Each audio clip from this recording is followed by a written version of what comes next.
কেমন যেন অন্তরের মধ্যে একটা আগুন জ্বলতেছে, আমি আমার মালিকের কেমনে পাই, আমি আমার মালিকের হারায় ফেলছি।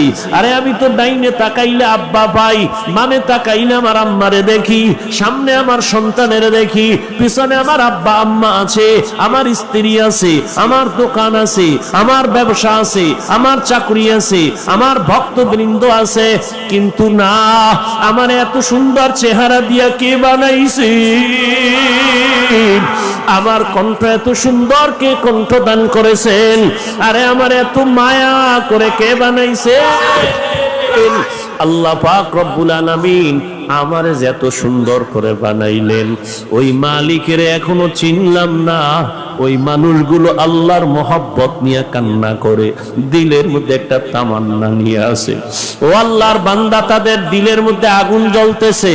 ও আল্লাহ মনে মনে বলে, হে মালিক, আমি টাকা পাইলাম, বাড়ি পাইলাম, গাড়ি পাইলাম, মা পাইলাম, বাবা পাইলাম।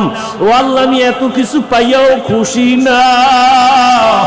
আসলে আমি আসল জিনিস পাই নাই। আসলে আমি তো তালাশ করি আমার মালিক। আমি যদি আমার মালিকের না পাই, আমার দুনিয়াও বরবাদ, আমার আখিরাতও বরবাদ। ওই বান্দা আমার মালিকের মায়া নিয়ে বসে আছে। আল্লাহর আশেক বান্দারা পাগলের মতো চিন্তা করে, আমার মালিকের কোথায় পাবো, মালিকের সঙ্গে কখন আমার মোলাকাত হবে। ওই বান্দা কথার ফাঁকে ফাঁকে একটা নিঃশ্বাস ছাড়ে, আহ আহ আহ বলে একটা নিঃশ্বাস ছাড়ে। মনে হয় যেন কি হারায় গেল।